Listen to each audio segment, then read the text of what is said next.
what if your doctor left a strange note and vanished without a trace?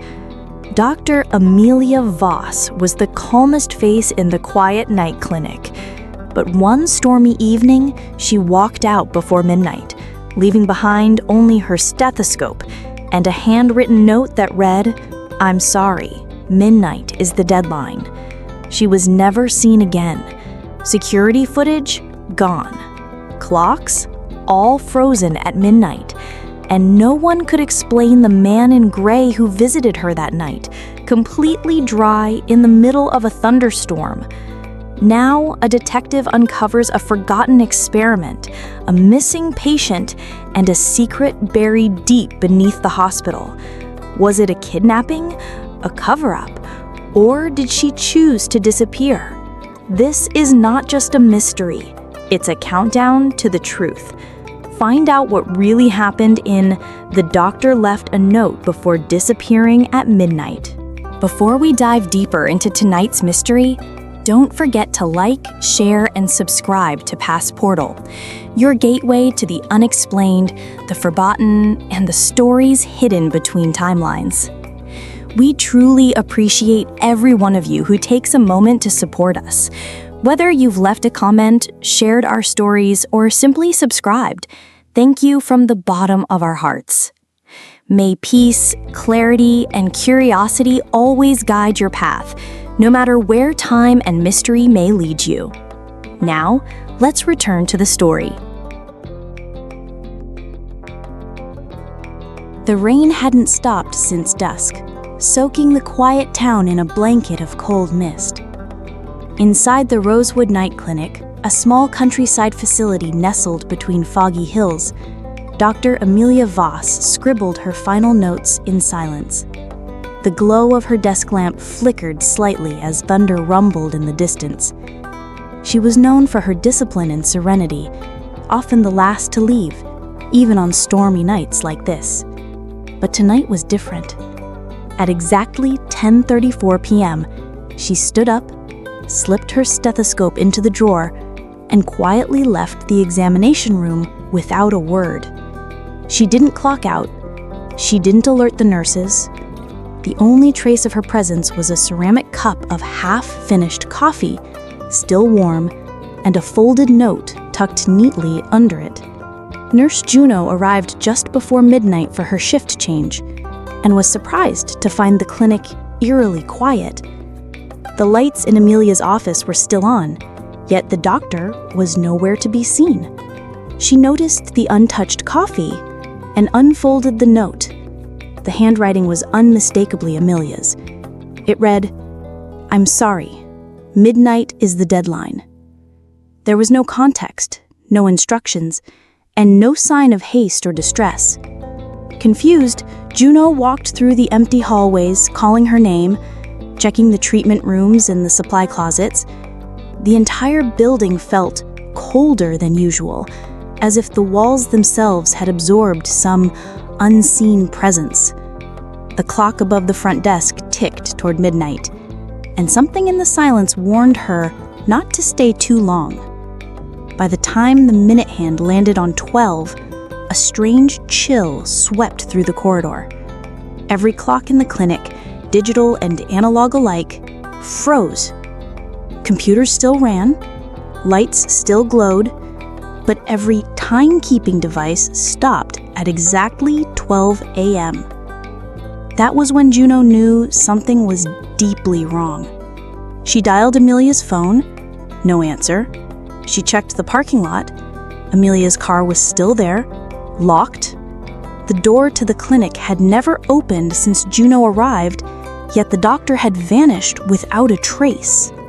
Her note sat heavily in Juno's trembling hands, a note with no explanation, written by a doctor who never left early until tonight. The morning came with no updates. Dr. Amelia's phone went unanswered, her apartment untouched, her mail still in the box. The clinic manager filed a missing person report before noon, and the local news quietly whispered the story of the beloved doctor who vanished into the storm. But what caught the attention of investigators wasn't just her sudden absence. It was the phrase in her note, "Midnight is the deadline." That choice of words unsettled even the most seasoned officers. What deadline? For whom? And why write it so calmly, as if planned in advance? Inside the clinic, strange anomalies began piling up. The CCTV footage from that night, once expected to be a clear view of her last moments, was riddled with static and gaps. Especially during the final minutes before midnight, where all cameras blinked out simultaneously for exactly 2 minutes. What made the incident even more baffling was the lack of physical evidence. Amelia's fingerprints were on nothing beyond the coffee mug and the desk. Her locker was untouched. Her ID badge was never used to open any exit doors. Yet the system had logged her as the last person in the building. The medical log, a handwritten journal kept exclusively by Amelia, was also missing. Only a torn section remained, as if someone had ripped out the last 10 pages with careful precision. The tear was clean, no fragments remained. Someone or something had taken those pages and ensured they left nothing behind. As the staff whispered among themselves, a name resurfaced, one that hadn't been spoken at Rosewood for over a decade, a name connected to an old, sealed basement ward no longer in use. Juno, who had known Amelia longer than anyone else at the clinic, couldn't shake a gnawing feeling that this was all connected to something the rest of them were never meant to uncover. She remembered how Amelia had looked days before, tense, distracted, constantly checking her watch even when off duty. Juno recalled seeing a stranger outside the clinic that very week, a man in a gray coat who never came in, never asked for help, and always disappeared when someone got close. And now, after Amelia vanished, he hadn't returned. But the nurses whispered they saw a figure like him on the CCTV 2 nights before, just standing near the back door, never recorded leaving, never recorded speaking, and oddly, completely dry, even in the middle of a thunderstorm. Detective Lionel Mars was no stranger to strange disappearances, but this one stirred something different in his instincts. When he entered the Rosewood Clinic 3 days after Amelia vanished, the air still held a kind of suspended breath, as though the building was waiting for something to return. Mars reviewed every second of the security logs and found one anomaly that slipped through initial reviews. At 10:41 p.m. on the night of the disappearance, an entry had been manually authorized using Amelia's credentials. The visitor wasn't in the official appointment list, yet the clinic door unlocked for him. No one remembered seeing his face, but one of the nurses described a man in a gray coat standing in the hallway, not wet from the storm outside. The system had no record of him leaving. Digging deeper into Amelia's personal history, Mars discovered she had previously worked on a classified memory study linked to Rosewood's lower wing, now permanently sealed. The project, dated 10 years earlier, involved a handful of doctors treating extreme psychological trauma using highly experimental methods. One patient file stood out. Labeled only as Subject 21, the record was redacted beyond readability. Mars suspected this patient had experienced a breakdown tied to a controversial procedure, the forced suppression of painful memories. The case was closed after a reported escape. No body was found, no further records existed, but the note found in Amelia's office, "He's back," written in a second slip of paper discovered inside her locked drawer, now seemed less like paranoia and more like a warning. That same night, Mars visited Amelia's apartment. It was undisturbed, no forced entry, no signs of flight, but he found something strange under her bed, a cassette tape recorder and several labeled files, all marked with a red pen and the initials S21. The most recent recording was dated just 4 days before she disappeared. Mars played the tape. Amelia's voice trembled slightly but remained composed. "I saw him again. He hasn't aged. He remembers everything. He calls me by the name I haven't used in years, and he said, I owe him time. I don't know how he found me, but I can't run anymore." The recording ended abruptly. Mars sat in silence, the soft hum of the machine echoing her final words like a whisper inside a coffin. Detective Mars requested permission to access the sealed basement of the Rosewood Clinic, a place no one had entered in over a decade. It was a relic from an era of quiet experimentation, when mental health practices blurred ethical lines, and records were kept in locked drawers rather than secure servers. With a crowbar and 2 security guards beside him, Mars forced open the rusted door at the end of the utility corridor. The scent of mildew and dust greeted him like a long-forgotten memory. Inside, rows of empty patient rooms stood silent under flickering emergency lights, and one particular door, marked Room 12, had been reinforced with an additional lock. On the wall outside, faint scratchings revealed what looked like dried fingernail marks. Frantic, desperate, and human. Room 12 was not like the others. It had no bed, no windows, just a narrow metal table and an old intercom system, with the wire cut. Pinned across one wall were photographs, some new, some yellowed with age, each with a name and date scrawled beneath it. In the center, Amelia's picture hung with a small red string connecting her to another face, the man in the gray coat. Mars recognized him from the still frames he had pulled from the CCTV footage, but no name was listed. Beneath the photo sat a dusty cabinet with a single audio cassette labeled Final Tape. Mars played it using the recorder he had taken from Amelia's apartment. The voice was hers, but more shaken now, as if sleep-deprived. "He's not what I thought. He doesn't want revenge. He wants me to remember. All of it. What we erased. What I signed to forget." As the tape played on, Amelia's voice cracked with fear.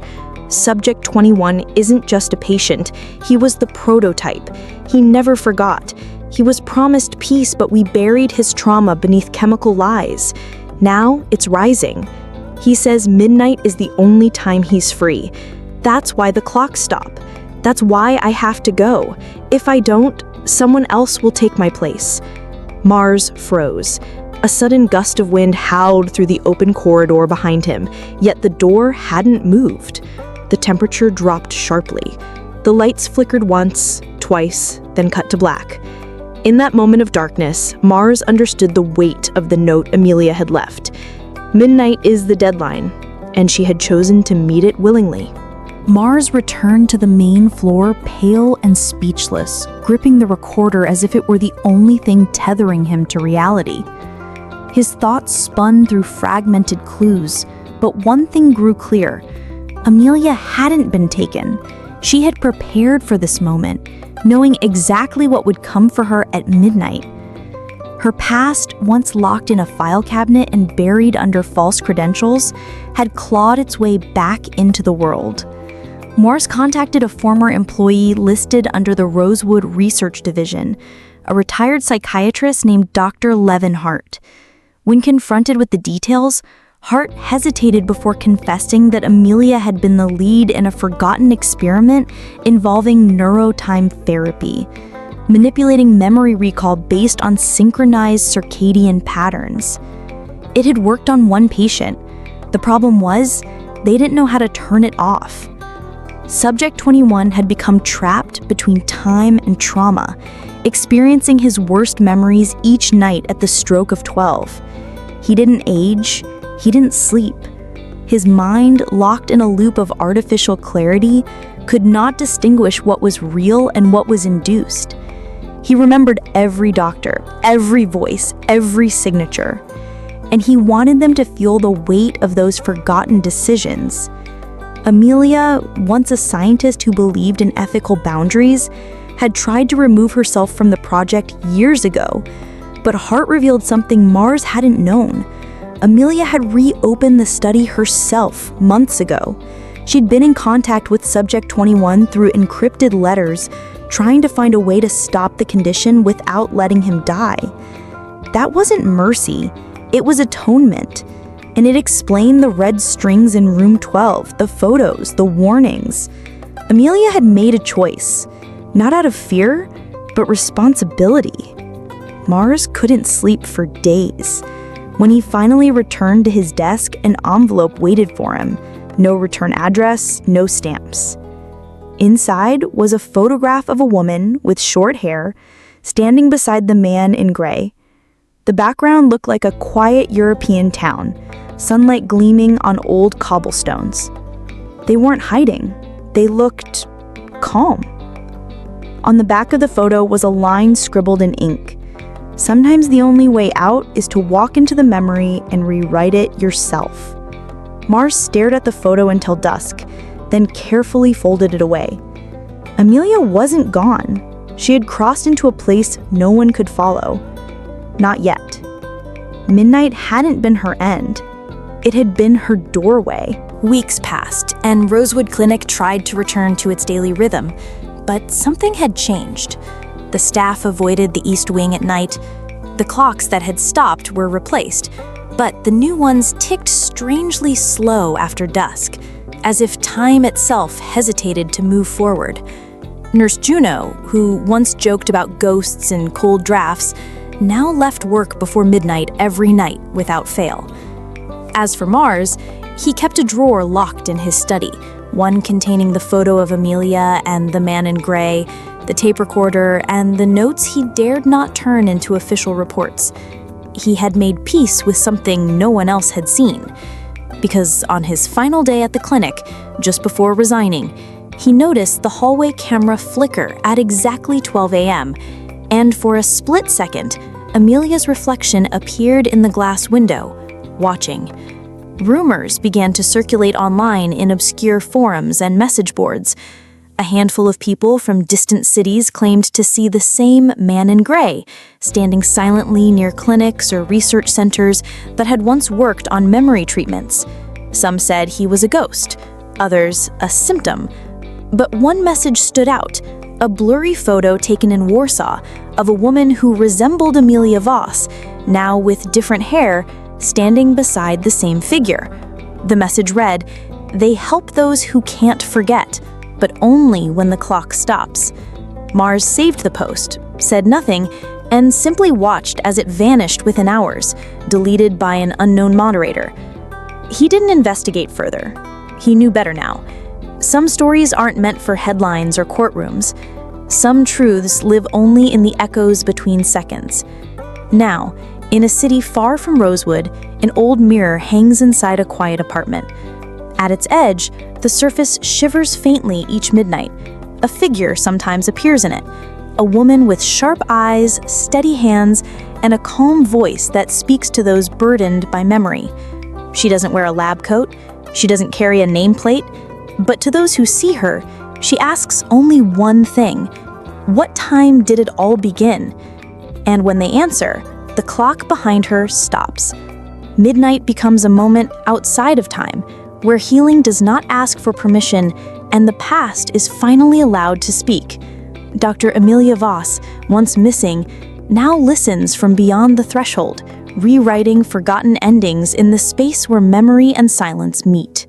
In our daily lives, we often brush aside the past, burying memories we wish had never happened. But sometimes, what we forget does not truly leave us. It waits, hidden in the silence between moments, in the hesitation before sleep, in the weight we feel without understanding why. Just like Dr. Amelia, we all carry something unspoken, a regret, a secret, a decision we wish we could change. But healing does not always come from forgetting. It comes from facing what hurts, from finding meaning in the memories we once feared. Whether through time, forgiveness, or courage, there is always a way to rewrite the story. Not to erase the past, but to understand it. And sometimes the clock must stop for us to finally listen. If this story moved you or reminded you of something hidden in your own life, we invite you to like this video, subscribe to Pastportal, and share it with someone who needs to hear it. Thank you for watching.